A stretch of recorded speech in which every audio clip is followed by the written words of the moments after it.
Hello friends, welcome to your own YouTube channel Scary Night Express। Friends, आज मैं आपको एक ट्रक ड्राइवर की आप बीती सुनाने जा रही हूँ।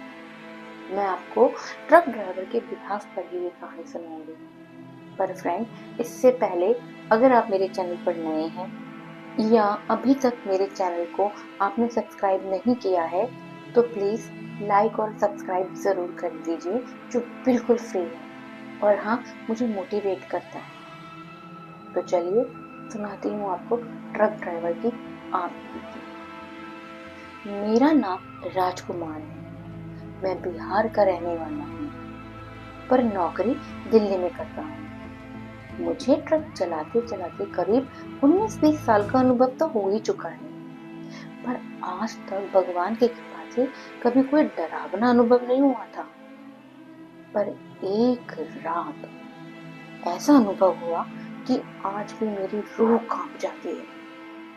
मुझे मेरा कंसाइनमेंट दिल्ली से रामनगर ले जाना था। रोज मेरा असिस्टेंट रघु मेरे साथ होता था, पर आज उसकी पत्नी की डिलीवरी होनी थी, तो वो आज मेरे साथ नहीं था। मुझे अकेले ही जाना था। हाईवे पर जाने से पहले एक कच्चा रास्ता मुझे पार करना था, जिसके बारे में मैंने काफी सुन रखा था कि वहां पर कुछ भी हो जाए, कुछ भी से मतलब कुछ भी हो जाए तो रुकना नहीं है, ट्रक नहीं रोकना, और ट्रक से तो बिल्कुल ही नहीं करना, क्योंकि वहां पर अजीब घटनाएं होती। अजीब से मेरा मतलब भूत, प्रेत, पिशाच, डायन, चुड़ैलों में। पर मैं इन सब बातों को मानता नहीं। मैंने अपना ट्रक स्टार्ट किया और चलिया रहने लगी। जैसे ही कच्चा रास्ता आया, पता नहीं मुझे भूख सी लगी और नींद सी आने लगी। इतना आलस आ रहा था कि ऐसा लग रहा था कि ट्रक साइड में लगाऊं और यहीं सो जाऊं। खैर, लेकिन ऐसा कर तो सकता नहीं था, क्योंकि कंसाइनमेंट ले जाना बहुत जरूरी था। अचानक मुझे रास्ते पर एक ढाबा दिखाई दिया। अभी 1-1.5 घंटा ही हुआ था मुझे सफर शुरू किए कि मुझे खाने पीने के लिए ट्रक को ढाबे के पास लगाने की इच्छा हुई, ये जानते हुए कि यहाँ रुकने को काफी लोगों ने मना किया है, और खास तौर पर तो मेरे रघु ने मना किया है। पर फिर भी इन सब बातों को मैं नजरअंदाज करते हुए ढाबे पर अपने ट्रक को लगा देता हूँ। मैं ढाबे पर उतरा। ढाबे का मालिक फौरन मेरे पास आया और मुझे बैठने को कहा। वहां 3-4 लोग और भी बैठे थे। ढाबे में ढाबे के मालिक के अलावा उनका एक नौकर हरिया भी था। हरिया को मैंने ऑर्डर दिया तो वो मेरे लिए थाली लगाकर लाया। मैंने जैसे ही खाना खाना शुरू किया कि मुझे तभी पेड़ के पीछे से एक औरत झांकती हुई दिखाई दी। अंधेरा होने की वजह से मुझे कुछ दिखाई तो नहीं दे रहा था ठीक से, पर हाँ, वो औरत ही थी। खैर, मैंने नजरअंदाज किया और मैं अपना खाना खाने लगा। थोड़ी देर में मेरी नजर गई तो देखा वो औरत मुझे ही देख रही थी। मुझे कुछ अटपटा सा लगा। फिर मुझे लगा शायद भूखी होगी, गरीब होगी। तो मुझे लगा कि मैं इसको खाना खिलवा देता हूँ। मैंने आवाज लगाई कि आ जाइए, मैं आपके लिए भी थाली मंगवा लेता हूँ, आप भी भोजन कर लीजिए। पर वहां से कोई उत्तर नहीं आया और वो औरत पेड़ के पीछे छुप गई। मैं अपना खाना खाना शुरू कर दिया। मैंने कहा कोई बात नहीं खाना होगा। मैं अपना खाना खाना शुरू किया। पर जैसे ही मैंने अपने एक निवाला मुंह में डाला, वो औरत थी या क्या था पता नहीं, पर एक दूसरे पेड़ पर मुझे कुछ कपड़ा सा हिलता हुआ दिखाई दिया। मैंने ऊपर देखा तो मुझे लगा ये क्या है। मैं देख ही रहा था कि ढाबे के मालिक ने पूछा कि भाई साहब क्या हुआ, आप खाना खा रहे थे, आप ऊपर क्या देख रहे हैं। तो मैंने कहा कि आपको ऊपर कुछ दिखाई दे रहा है, कुछ कपड़ा सा हिलता हुआ, कुछ अजीब सा। तो उसने कहा नहीं भाई साहब, मुझे तो कुछ दिखाई नहीं दे रहा। वहां जो 2-3 लोग बैठे थे, हमने उनसे पूछा तो उन्होंने कहा नहीं भाई साहब, हमें भी कुछ दिखाई नहीं दे रहा। तो उन्होंने कहा आपको वहम हो रहा होगा, ऐसा कुछ है नहीं, आप अपना खाना खाइए। सब लोग अपना अपना खाना खाने लगे और ढाबे का मालिक अपने काम पर लग गया। मैंने भी अपनी नींद भगाने के लिए हरिया को एक कप चाय ऑर्डर कर दी। हरिया मेरे लिए चाय लेकर आया और मुझसे कहा कि आप काफी थके हुए और कुछ परेशान से लग रहे हैं, तो आप आज रात यहीं आराम करें। पर मैंने कहा मेरा जाना बहुत जरूरी है। मैंने अपनी चाय पीनी शुरू की। 1 2 3 सिप ही लिए थे कि मुझे वो औरत मेरे ट्रक में बैठी दिखाई दी। अब तो मुझे गुस्सा आ गया। मैं चाय छोड़कर ट्रक की तरफ भागा और ड्राइवर के साथ वाली सीट यानी मेरे रघु की सीट पर वो औरत बैठी थी।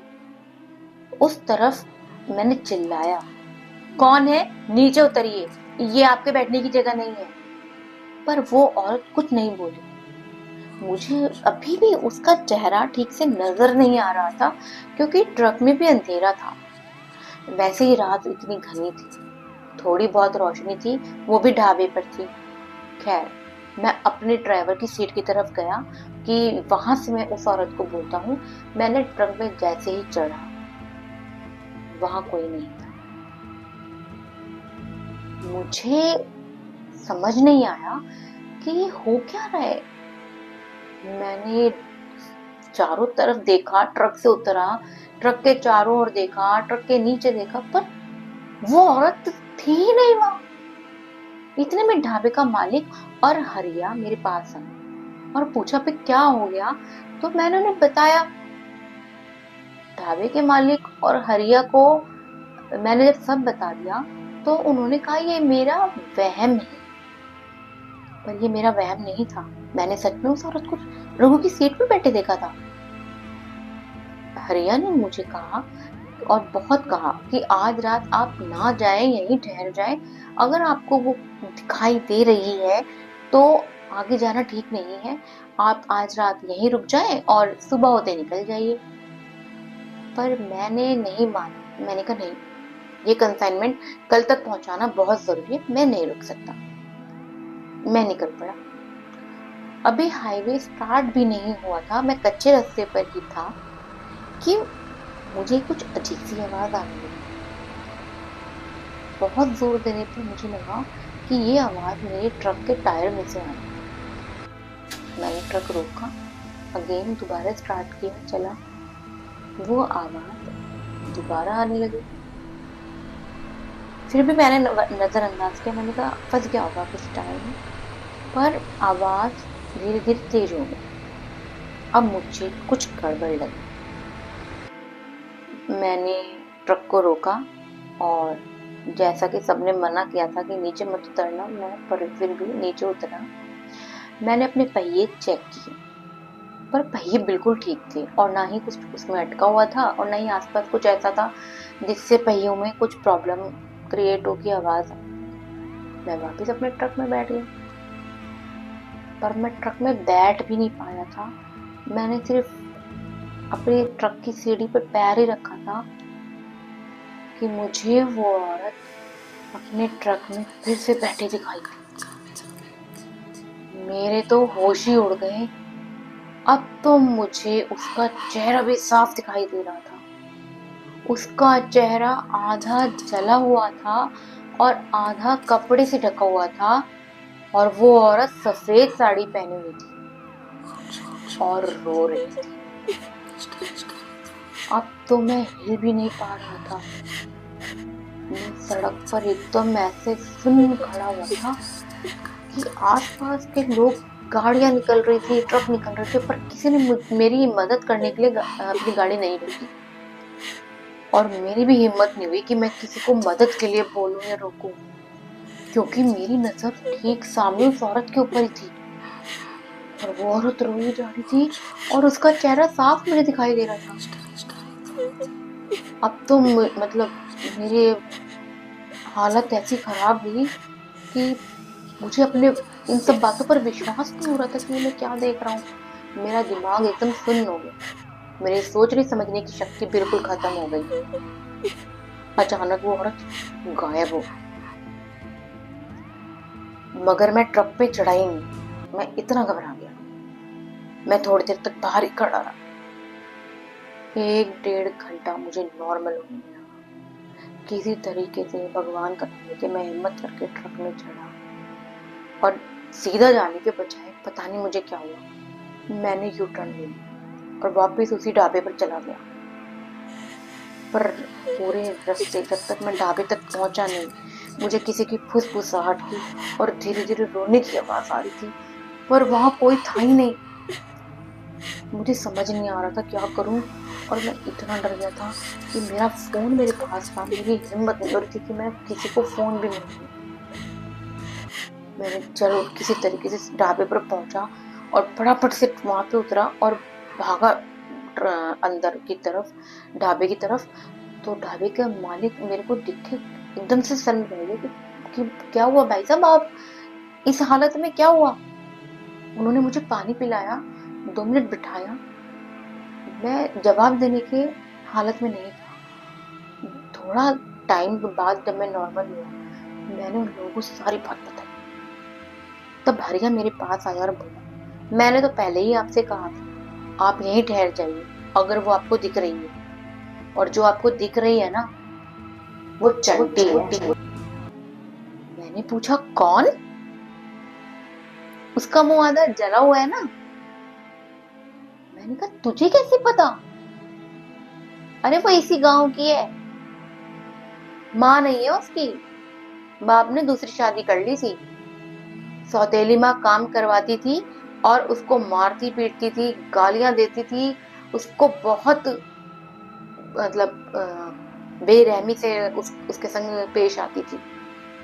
और एक दिन काम करते करते गरम तेल उसके मुंह पर छिटक गई।